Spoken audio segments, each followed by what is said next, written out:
Salut à tous, aujourd'hui épisode numéro 931 de l'After Zap Image. On va débuter avec une date qui concerne un joueur dont on a beaucoup parlé cette semaine après son énorme prestation face au Barça. On parle évidemment de Kylian Mbappé, c'était il y a 5 ans jour pour jour. Le premier but en pro pour Mbappé, c'était du côté de l'AS Monaco lors d'un match entre l'ASM et les Stacks de 3. Premier but en pro à l'âge de 17 ans et 62 jours pour Kylian Mbappé. 5 ans plus tard, Mbappé, c'est déjà plus de 150 buts marqués. On continue les amis avec le programme de la journée en Ligue 1 à 13h. Montpellier reçoit Rennes, 15h le multiplex avec Lens, Dijon. Nice qui reçoit le FC Metz, Nîmes reçoit Bordeaux, Strasbourg reçoit Angers. 17h, un match assez sympa entre Lorient qui va plutôt très très bien en 2021 et le leader de la Ligue 1, Lille. Donc attention pour les hommes de Christophe Galtier, un déplacement périlleux chez une équipe de Lorient qui tourne très bien en ce moment et qui a notamment fait tomber le PSG il y a quelques semaines. Et puis on termine vraiment en beauté à 21h avec ce duel de haut de tableau pour la course au titre et à la Ligue des Champions. Le PSG qui reçoit l'AS Monaco, là aussi l'ASM, l'une des meilleures équipes en 2021. On continue les amis avec les deux résultats de la veille. On avait deux matchs en Ligue 1 hier, dont un qui s'est joué à 13h, un horaire hyper particulier pour la Ligue 1, 13h un samedi, ça n'était jamais arrivé, donc il va falloir s'y habituer maintenant. Tous les samedis, on aura un match de Ligue 1 à 13h. Hier, c'était donc la grande première, c'était Saint-Étienne-Reims, ça s'est terminé sur un score de 1 partout. Une première mi-temps assez ennuyante entre les deux équipes. Peut-être que l'horaire a perturbé les deux équipes. En tout cas, sur la seconde mi-temps, c'était quand même un petit peu plus, voire beaucoup plus animé, surtout du côté stéphanois. Ils se sont procuré pas mal de bonnes situations en seconde mi-temps. Les Verts, malheureusement pour Saint-Étienne, ils ont concédé l'ouverture du score à El Bilal Touré à la 72e. Donc ils ont dû courir après le score, mais c'est mérité quand même pour Saint-Étienne cette égalisation en toute fin de match, 89e minute. Charles Aby qui égalise pour les Verts au niveau du classement. Saint-Étienne et Reims se talonnent 13e et 14e position. Les deux équipes ont 30 points. On continue avec l'autre résultat, c'était hier à 17h. Nantes recevait Marseille. Là aussi, une première mi-temps vraiment très ennuyante entre les deux équipes. Il ne s'est quasiment rien passé.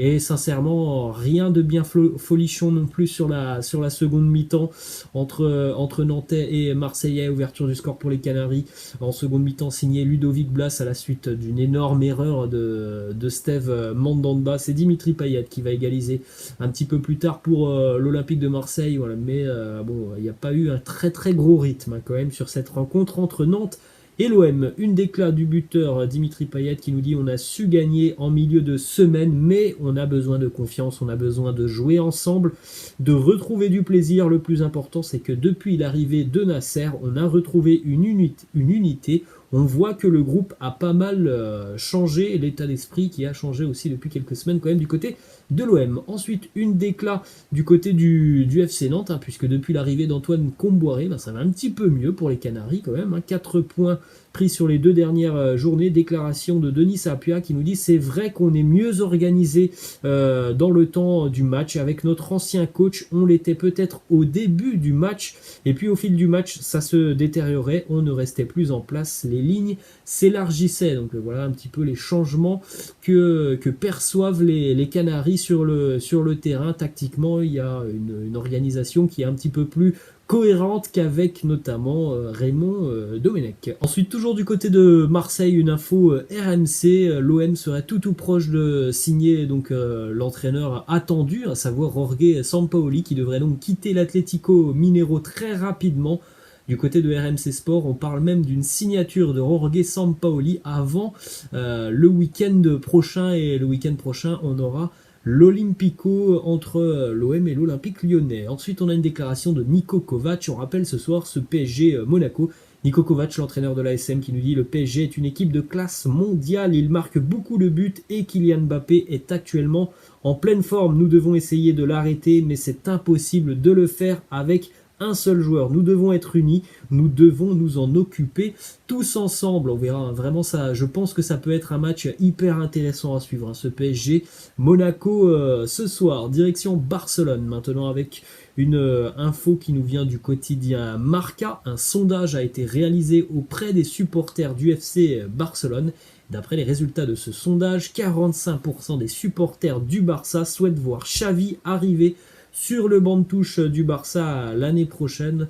Ronald Koeman est la deuxième option du côté de ce sondage, et la troisième option, ce sont des autres noms. Donc en tout cas, quasiment un supporter sur deux du Barça qui a répondu à ce sondage souhaiterait voir arriver Xavi sur le banc de touche catalan. Ensuite, on continue avec une info Mundo Deportivo.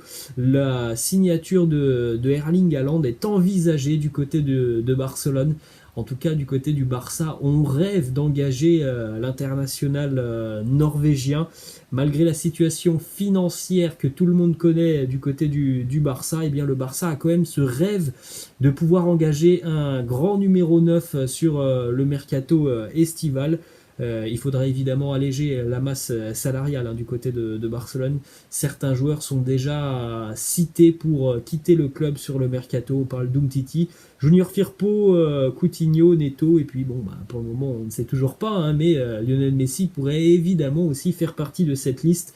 Le rêve du Barça, c'est évidemment Erling Haaland, mais en étant réaliste, le Barça pense aussi surtout à Sergio Agüero, qui est en fin de contrat très rapidement du côté de Manchester City, surtout que Agüero a vécu une saison assez délicate avec les Citizens, pas mal de blessures, pas mal de fois évidemment sur le banc de touche, éloigné des terrains. Donc le Barça s'intéresse au profil d'Agüero, et en plus de ça, ça serait quand même assez intéressant pour le Barça d'engager Agüero, parce que c'est un très très bon ami de Léo Messi. Et puis donc l'autre option catalane, on la connaît déjà depuis quelques semaines voire quelques mois maintenant, ça sera toujours Memphis, l'attaquant lyonnais. Direction Madrid maintenant, le Real qui s'impose hier du côté de Valladolid sur le score de 1-0, avec un but de Casemiro en seconde mi-temps d'un coup de tête.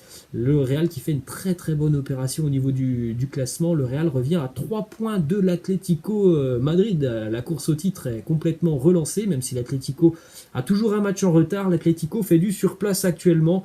Le Real hier n'a pas été impressionnant, mais il y a quand même cette victoire au bout pour les Madrilènes.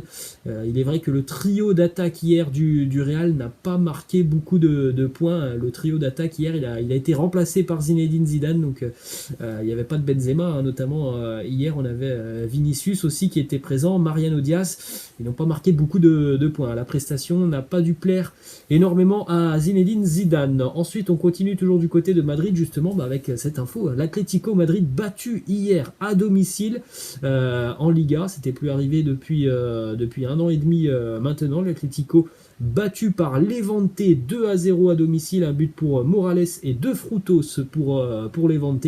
On rappelle que ce match entre l'Atlético et Levante, c'était le deuxième en l'espace de 3 jours, puisqu'il y a 3 jours, on jouait le match aller du côté de Levante. L'Atlético avait déjà été tenu en échec. Cette fois-ci, c'est une défaite pour l'Atlético à domicile. L'Atlético qui a tenté hier 28 tirs contre cette équipe de Levante sans jamais marquer, sans jamais trouver le chemin des filets. C'est la première fois sous l'ère Diego Simeone qu'avec autant de tentatives, l'Atlético ne réussit pas à marquer un but. Une autre stat qui est assez parlante sur ce match de l'Atlético Madrid. Il y a cette défaite, et il y a aussi surtout le fait que l'Atlético a été terriblement inefficace devant le but, puisque le gardien de Levante hier, Daniel Cardenas, a fait 10 arrêts face à l'Atlético Madrid. C'est un record pour un gardien en Liga sans encaisser de but cette saison, et c'est un record pour un gardien en Liga sans encaisser de but face à l'Atlético depuis 2003-2004. Une véritable muraille hier, Daniel Cardenas. Toujours une autre statistique du côté de l'Atlético Madrid. L'Atlético qui n'a pas réussi à conserver un clean sheet hier pour la 7e fois consécutive en Liga. Là aussi, c'est la première fois dans l'histoire de l'Atlético sous l'ère Diego Simeone que l'Atlético ne fait aucun clean sheet sur 7 matchs consécutifs. Ça va pas très bien pour les hommes de Diego Simeone depuis quelques semaines. Direction de l'Angleterre maintenant, avec la victoire hier dans le derby de Liverpool. La victoire d'Everton, une victoire historique pour les Toffees de Carlo Ancelotti. Les Toffees s'imposent 2-0 du côté d'Anfield hier, avec encore une fois une entame de match catastrophique pour les Reds. C'est récurrent pour Liverpool depuis 2 mois et demi maintenant. Il n'y a rien qui ne se passe correctement pour les Reds en général. But de Richarlison, un but de Sigurdsson sur penalty en seconde mi-temps. Everton n'avait plus gagné du côté d'Anfield depuis 1999. On poursuit avec une autre statistique assez incroyable du côté de Liverpool. On savait tous que battre les Reds du côté d'Anfield, c'était une mission quasiment impossible. Et bien depuis 2 mois maintenant, c'est une mission qui devient possible et qui a 100% de chances de se passer, tout simplement parce que les Reds viennent de perdre un 4e match consécutif en championnat à domicile. Écoutez bien, ça n'était plus arrivé à Liverpool de perdre 4 fois consécutivement à domicile depuis 98 ans. Ensuite, les amis, une autre info qui concerne les Reds qui ont perdu hier sur blessure. Jordan Henderson, on regarde les nombreux blessés de Liverpool. Il y a quand même eu une année assez particulière pour les Reds, avec pas mal de gros pépins, physiques, parce qu'en général c'était des blessures quand même assez longues du côté des Reds. Et ça va certainement être le cas jusqu'à la fin de saison. Direction l'Allemagne maintenant avec les résultats de la veille. Wolfsburg, c'était vendredi. Wolfsburg s'est imposé du côté de Bielefeld de 3-0. La défaite de Gladbach à domicile face à Mayence sur le score de 2-1. La victoire de l'Eintracht Francfort face au Bayern Munich sur le score de 2-1. L'Eintracht qui s'impose grâce à un but de Daichi Kamada et de Younes du côté du Bayern. C'est Robert Lewandowski qui a marqué cette équipe de l'Eintracht. Elle est quasiment inarrêtable depuis 3 mois en Bundesliga. C'est des statistiques totalement folles pour l'Eintracht qui est maintenant 4e au niveau du classement de la Bundesliga. Hansi Flick était assez déçu de la première mi-temps de son équipe. En revanche, il était plutôt satisfait de la seconde mi-temps. Mais voilà, le seul problème, c'est que le Bayern hier n'a joué que 45 minutes et ils étaient donc menés 2-0 à la mi-temps dans ce match face à l'Eintracht. Autre résultat hier, le derby de la Ruhr entre Schalke et le Borussia Dortmund. La bonne opération pour Dortmund.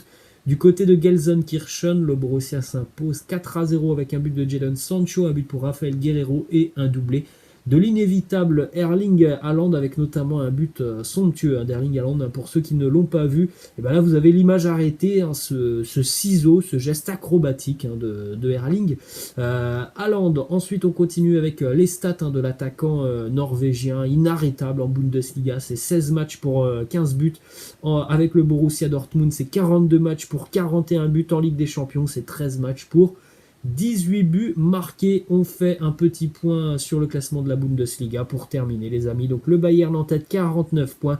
Devant Leipzig, 44 points. Le RB qui pourrait revenir donc à 2 points en cas de victoire aujourd'hui. Wolfsburg 3e, 42 points. 4e, l'Eintracht Francfort, 42 points.